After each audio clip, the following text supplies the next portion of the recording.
آپ کو چاہیے, آپ سمجھتے نہیں ان کو آنا چاہیے تھا, he should make it a point, ان کی گورنمنٹ ہے. میں یہ سمجھتا ہوں کہ انہیں موجود ہونا چاہیے, کیونکہ بجٹ کے اندر جس طرح میں نے کہا کہ بجٹ میں اگر ہم کہتے ہیں جی کوئی میجر ریلیف عوام کو نہیں دیا گیا, لیکن الحمدللہ عوام پر کوئی بڑا بوجھ بھی نہیں ڈالا گیا, اور اس کو انشور کیا گیا ہے. جس بات ابھی احمد اویس صاحب نے کی, میں پھر دوبارہ غریب ترین لوگوں کے لیے جو انکم سپورٹ پروگرام ہے اس میں 27% اضافہ ہے, 592 ارب روپے ان کو دیے جا رہے ہیں. اسی طرح ہر جگہ جہاں جہاں بھی غریب ترین لوگوں کا معاملہ ہے, بجٹ میں غریب لوگوں پر کوئی بوجھ نہیں ڈالا. متوسط طبقے پر ضرور کچھ مائنر جگہوں پہ زیادہ بوجھ. جو ملک احسن صاحب تنقید کر رہے ہیں آپ کے اوپر ٹیکس نہیں, دیکھیے پرسنٹیج سے لے کے, تو جی یہ ایک پالیسی ججمنٹ ہے کہ کیا ملک کے لیے وہ ریئل اسٹیٹ سیکٹر جس کو عذاب عمرانی کے دوران کوئی غالباً 2-2.5 سال ٹیکس ایگزمپشن دی گئی, اس کی کیا کنٹریبیوشن ہے ملک کی ٹیکسیشن میں, ملک کی اکنامک گروتھ میں.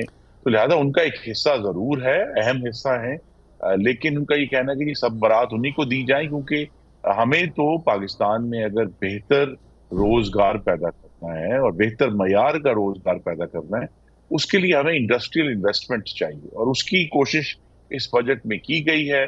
ٹیرف ریسٹرائزیشن بھی کی گئی ہے امپورٹ کے معاملے میں. اس میں ذرا پوچھ لوں ان سے, سب سے یہ آپ نے بڑا اہم پوائنٹ ہے جی, یہی اچھی خبر جو چھپا کے رکھی آپ لوگوں نے.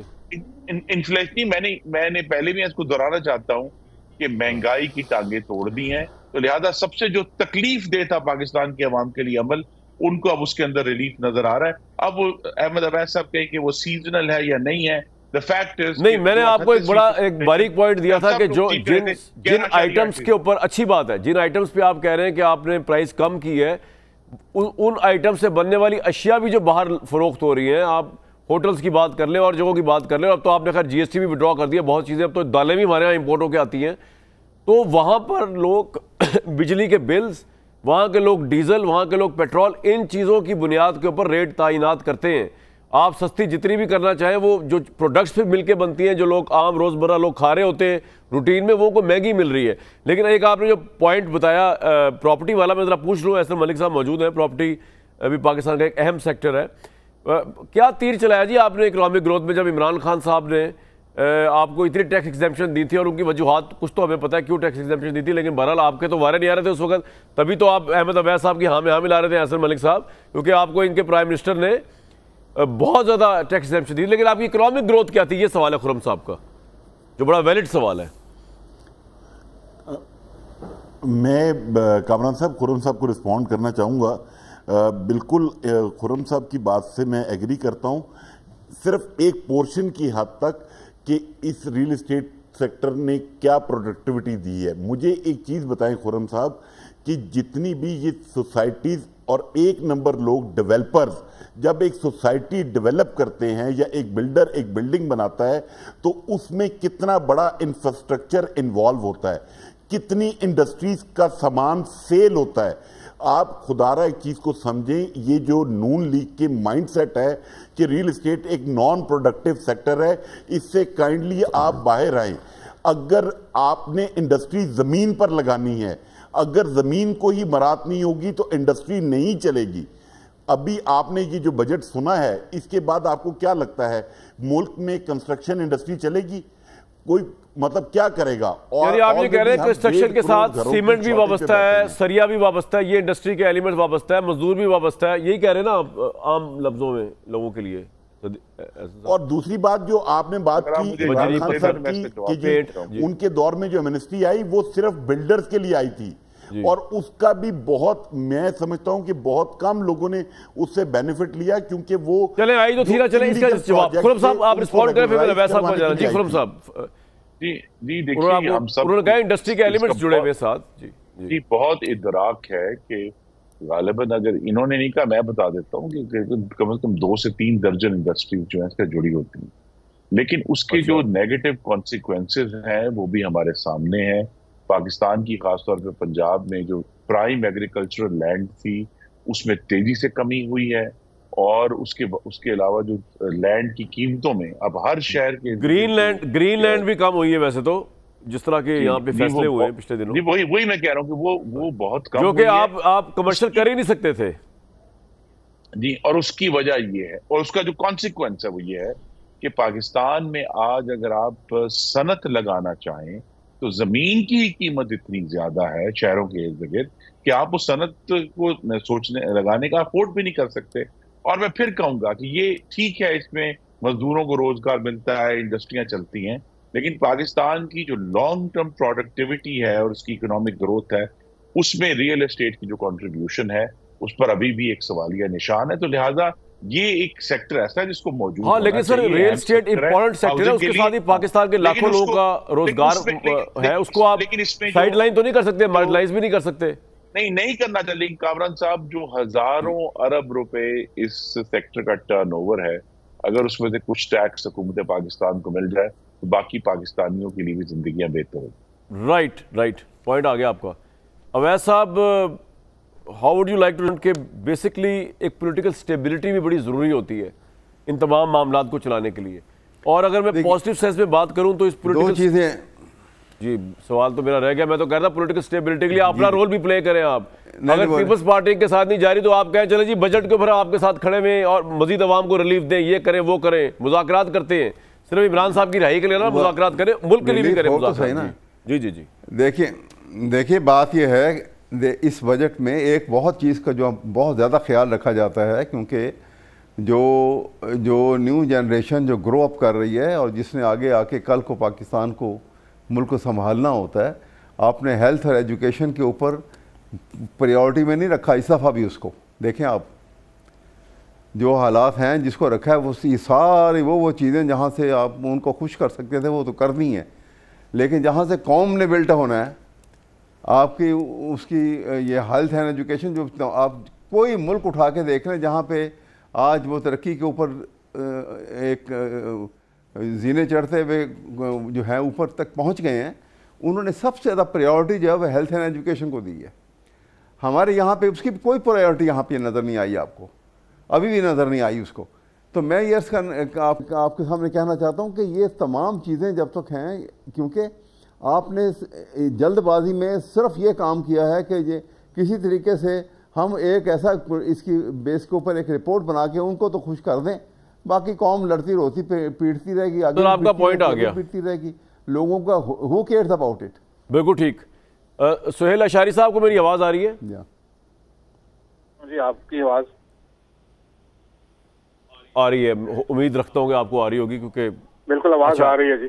جی لاشاری صاحب، یہ بتائیے گا کہ اگر ان سمپل ورڈ یہ بتایا جائے کہ اس بجٹ کے آنے کے بعد کیا عوام کے ریلیف میں اضافہ ہوا ہے، عوام کو مہنگائی سے تھوڑی ریلیف ملے گی، عوام کو مزید چیزیں ان کو سستی ملیں گی، یا ایسا کچھ نہیں ہے آپ کے نزدیک؟ دیکھیے، ایسا کچھ بھی نہیں ہے. ریلیف کیسے ملے گی؟ کیونکہ ریلیف اس وقت ملتی ہے جب آپ کی پروڈکشن زیادہ ہو، آپ کے پاس سرپلس ہو، اور آپ کا تو بجٹ جو اس وقت جو ہے وہ آئی ایم ایف گائیڈڈ اور آئی ایم ایف کنٹرولڈ ہے. اس میں ریلیف والی تو کوئی بات نہیں ہے. ریلیف اگر آپ کو ملے گی بھی تو آئندہ 2-3 سالوں کے بعد اگر آپ نے اپنا G D P growth rate بڑھایا، جس میں بہت بڑا جمپ جو ہے وہ آپ کو ایگریکلچر دے رہا ہے، مگر ایگریکلچر تو فوڈ سیکورٹی ہو گئی نا. اس کے بعد اصل چیز اس وقت جو دنیا ہے وہ ٹیکنالوجی بیس چل رہی ہے. جب تک آپ کی ٹیکنالوجی امپروو نہیں ہوتی ہر سیکٹر. لیکن لاشاری صاحب، ایک بات بتائیے کہ ایک ملک جو کہ مقروض ملک ہے، آئی ایم ایف سے ڈیل کرتا ہوا ملک آ رہا ہے، اس کے پاس اور کوئی اس آپشن کیا ہے؟ یہاں پہ گورنمنٹ کوئی بھی ہوتی تو آپ کے خیال میں اس سے علاوہ کوئی بجٹ آ سکتا تھا؟ دیکھیے، بجٹ بنیادی طور پہ نا یہ آپ کے ایکسپینڈیچر اور ریونیو جنریشن کو. سر مجھے ایک بریک کے بعد میں کوشش کرتا ہوں دوبارہ. ابھی تو بجٹ آیا ہے، بجٹ پہ اور عوام کے حالات زار کے اوپر آپ کو رپورٹ کرتے رہیں گے. یہیں سے مجھے دیجیے کل تک اجازت.